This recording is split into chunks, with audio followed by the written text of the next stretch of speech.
Welcome back, lovely members of Beautiful Disasters. It's that time again for a new season of Bridgerton, and goodness, it feels like ages since we caught up with the Bridgerton siblings and their romantic adventures. But fret not, because we're finally here, ready to witness the slow-burning love story between Colin Bridgerton, portrayed by Luke Newton, and Penelope Featherington, played by Nicola Coughlan. Will their journey be smooth sailing? Now, considering Penelope's years of longing and Colin's vow to never court her, it's safe to say that drama is definitely on the horizon. Welcome to our latest video. A huge shout out to all our fresh and returning members. If you haven't subscribed yet, be sure to do so to show your support and unlock even more fantastic content. Remember to hit the notification bell for all the latest updates. Now, let's delve into Bridgerton, Season 3, Episode 1, Out of the Shadows, as we step back into the enchanting world of Regency-era Bridgerton.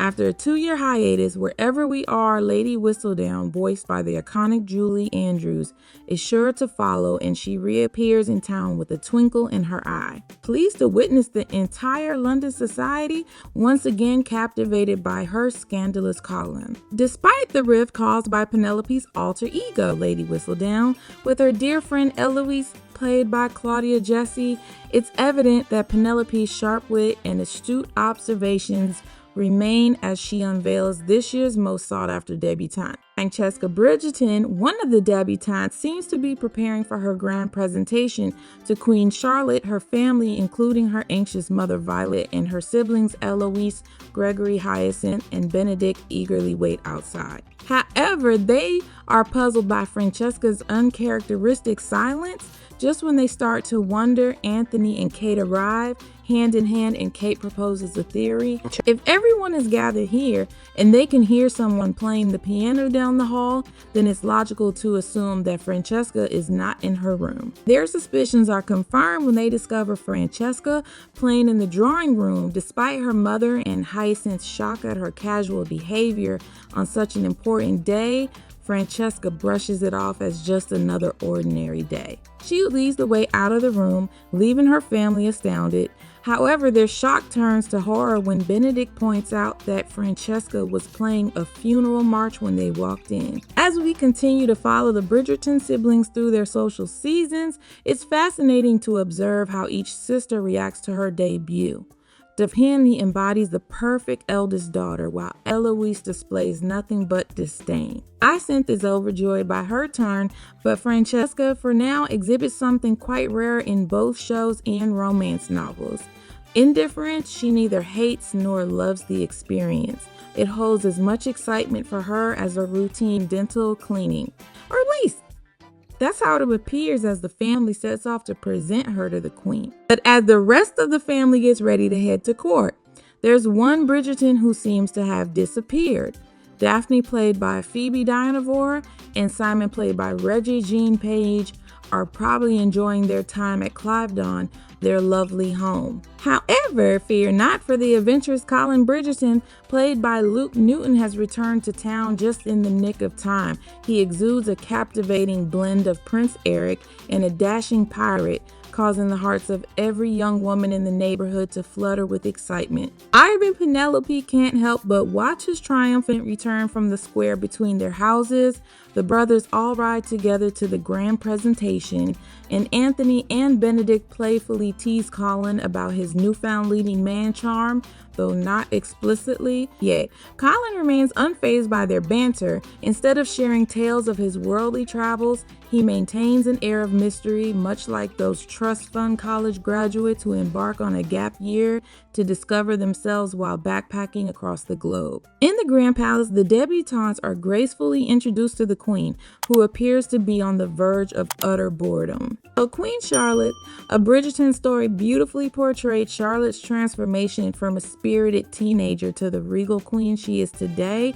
It also raises intriguing questions that were previously unexplored. Charlotte laments the lack of interest in the new batch of debutees, but what kind of excitement does she truly expect from the same repetitive presentation year after year? Having lived in this world for most of her life, one would assume that she understands better than anyone else that these young girls are mere pawns in a rigid system, compelled to embody the epitome of proper English womanhood. As the season progresses, Charlotte's character becomes increasingly perplexing, especially when considering the events of the prequel series. While the Bridgertons enjoy a cozy day with their family, Penelope finds herself trapped indoors, forced to listen to her sisters Prudence and Philippa boast about their weddings. Avans, completely infatuated, watch on as their mother Portia announces that their financial troubles have miraculously been resolved thanks to an inheritance from their Aunt Petunia. However, this story is merely a cover-up for Portia's secret involvement in the stolen money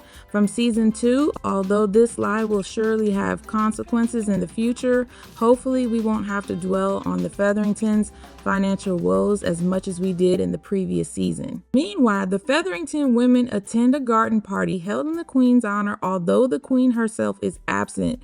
Colin, however, manages to impress all the young ladies with his charm, proving that his gap year trip taught him more than just res. Penelope finds herself caught in an uncomfortable situation, having to witness Colin's flirtations with others and then unexpectedly coming face to face with Eloise and her new best friend Cressida Cowper. While Eloise prevents Cressida from being outright cruel to Penelope, she remains silent, leaving Penelope feeling isolated. Francesca also experiences a sense of awkwardness and loneliness. Despite being surrounded by her peers, she realizes that their aspirations of finding an ideal husband and pursuing lofty dreams are not aligned with her own desires. All Francesca truly wants is a home of her own and a kind man to share it with. Francesca's pragmatic approach raises Violet's concerns as the Bridgerton matriarch simply wishes for her children to experience the same love she did. As she assures Kate that she won't meddle in her daughter's affairs this season, let's see how long that lasts and pledges to move to a dower house so Kate can fully embrace her role as Viscount. Kate dismisses the idea of bringing European traditions into their partially ethnic household and then insists that Violet can stay as long as she likes. Each when Cressida's mother makes a snide remark, Portia drops a bombshell. The last Lord Featherington left the family estate to the daughter who produces a male heir first, leaving Prudence and Philippa in shock. Despite Portia's efforts to save face, Colin reconnects with Penelope only to be taken aback by her distant, polite responses. The family decides to leave soon after, with Penelope's sisters now vying to become the lady of the house. Portia lets them argue, convinced that Penelope is not a serious contender, and reassures her daughter that she will always be there for her. The thought of a future spent solely with her mother motivates Penelope to finally embrace her own transformation into a leading lady. Colin's attempt to uncover the truth from Eloise after his failed encounter with Penelope hits a roadblock. Although Eloise doesn't reveal everything, it's evident that she is still deeply hurt by Penelope's misguided actions in the previous season, where she almost destroyed Eloise's reputation in the Whistledown column while trying to protect her. The pain becomes apparent when the two women unexpectedly meet at the Modesty, and Eloise rejects Penelope's attempts to apologize. However, Eloise doesn't provide a satisfactory explanation or any explanation at all for why she would befriend someone like Cressida. Meanwhile, Will and Alice Mondridge are going through significant changes of their own. They receive news of the passing of Alice's great-aunt Lady Kent, who has left her entire estate to their eldest son, making him the next Baron of Kent. Although initially introduced as friends of Simon's, I appreciate how the series continues to include them and find new ways to integrate them into the larger storyline. Just amidst all the romantic turmoil in Bridgerton, the Mondreckers serve as a contrast, showcasing what a content and loving married couple looks like. After years together, they have their fair share of ups and downs, but their affection and partnership remain strong. I'll think your point, CW, and when it comes to affectionate, loving partners, the scene transitions to a remarkably seductive apology for the lack of glimpses into the blissful lives of Kate and Anthony in season 2. The show dedicated so much time to unnecessary drama, keeping them apart until the very end. That rest assured, they are indeed happy and fully invested in the task of creating an heir despite the upcoming ball hosted by Lady Danbury, played by Adjoa Ando. Kate is determined to make a lasting impression at her first ball as Viscountess. However, if you ask me, Anthony should be the one concerned. After all, he's the one caught speaking with his mouth full during a crucial moment. Penelope, on the other hand, unveils her stunning transformation at the ball, wearing a perfectly fitting emerald green dress and sporting a more stylish hairdo. The impact is undeniable. It's incredible what the right dress and color can do for a person. Even Colin manages to divert his attention from his Euro trip tales to take notice. A group of men approaches Penelope, attempting to engage her in conversation. However, unaccustomed to such attention, she stumbles over her words and talks for too long, ultimately annoying the men and causing them to leave. How dare a woman not conform to their shallow expectations? But Penelope has not only captured the attention of the men in the room. Eloise can't help but still glances at her, and even Queen Charlotte has taken notice. Lady Danbury reminds the Queen that apart from Penelope's new appearance, Charlotte has yet to choose a diamond for the season. Like this trend has only been in place for 2 years, but has suddenly become an expectation. Charlotte argues that diamonds are valuable because they are rare, although they are also beautiful and commonly used for drill bits. Lady Danbury, mischievously wanting to provoke a reaction, points out that Charlotte only selected a diamond last year, and it was Lady Whistledown who made the first prediction. The implication is that only Lady Whistledown was successful in foreseeing the best match of the season. This remark ignites a spark within Charlotte, who remains silent, but her mind is racing. You know what stone is truly precious, rare, and delicate? Emeralds, just a thought. Francesca, much like Penelope, seems to have a string of unfortunate events following her. However, unlike Penelope, who tends to talk a little too much, Francesca prefers to keep her words to a minimum, especially when faced with a group of demanding lords who expect her to spill all the details of her Bumble profile. Sensing the pressure, she manages to slip away and seek solace in solitude, expressing her desire to be left alone to Anthony. Surprisingly, he understands and allows her the space she needs. It's a testament to his growth as a person, as he prioritizes dancing with his wife rather than chasing after his sister in the ballroom. Francesca eventually finds Penelope standing on the sidelines and confides in her about her aversion to attracting attention.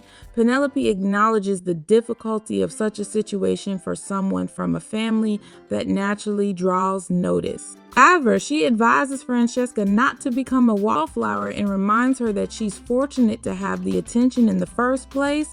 Francesca takes these words to heart, but also encourages Penelope to step out of her comfort zone. Penelope, taking her friend's advice, decides to at least indulge in a bowl of ice cream. Little does she know, this simple act leads her to encounter the tall and handsome Lord Debling, with whom she shares a delightful and effortless conversation. Cressida's jealousy gets the best of her as she accidentally ruins Penelope's gown.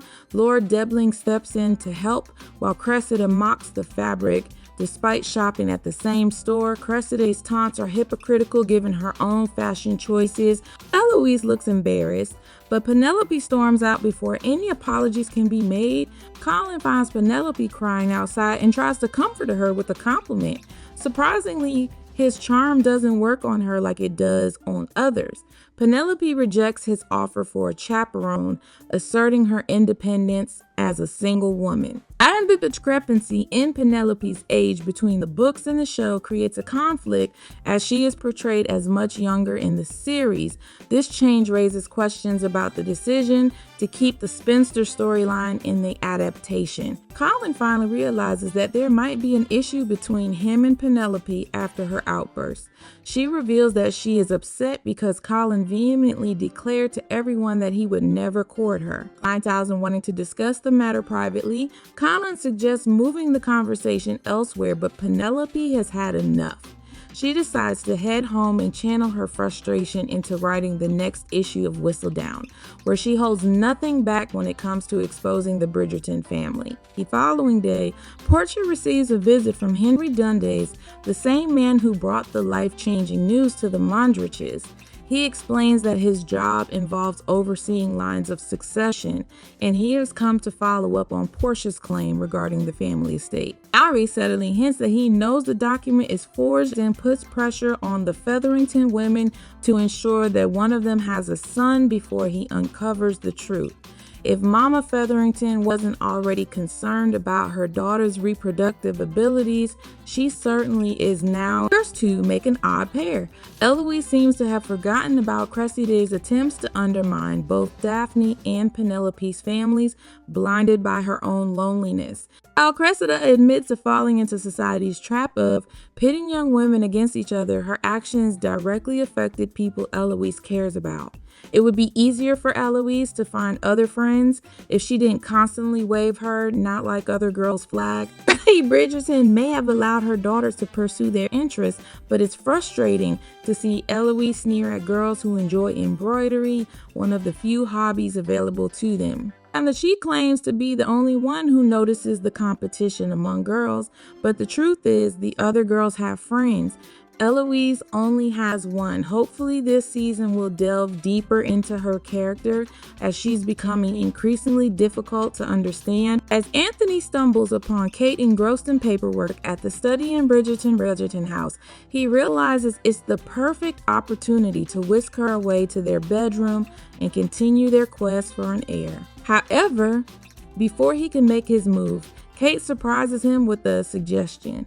She proposes that they extend their honeymoon a little longer, relieving her of the responsibilities of being a viscountess and leaving the estate management to Benedict, who had already taken care of it during their previous absence. Kate confesses that she's exhausted from looking after Edwina for such a long time and craves a little more time for herself. Anthony, being the understanding husband he is, readily agrees to her request. The scene is so heartwarming that it momentarily makes you forget that this clever plot twist is the reason why Ashley and Bailey won't be seen much this season, as they are both incredibly busy with their own endeavors. Charlotte attempts to engage Francesca in a conversation about her first ball, hoping to encourage her daughter to open up. However, Francesca reassures her mother that she is not afraid of meeting new people, but she is not seeking the same intense love and passion that the rest of the family has experienced. Violet seems puzzled by this revelation, and I am desperately hoping that someone will take Francesca's feelings seriously. Just because she is reserved and practical does not mean her emotions are any less profound. Meanwhile, Colin visits Penelope to apologize for their previous encounter and expresses his appreciation for their friendship. Penelope admits to feeling envious of Colin's confidence and social ease, while he offers to help her navigate the world of courtship. She lets it possibly go wrong, but as Penelope realizes the unflattering things she wrote about Colin in the latest Whistledown issue, their dynamic takes a sharp turn. Colin is determined to uncover the identity of the gossip columnist and seek revenge, leaving Penelope shocked and regretful. How are your thoughts on this episode? It's really heartbreaking to see Penn and Eloise no longer being friends. I truly hope they can reconcile and mend their relationship. By the way, congratulations to Penn for wearing something different that wasn't as loud as her usual wardrobe. That's a significant improvement in my opinion. How do you feel about it? Oh, and Colin is giving me vibes reminiscent of Heath Ledger in A Knight's Tale in Casanova. Can't wait for the next episode. Take care, my beauties.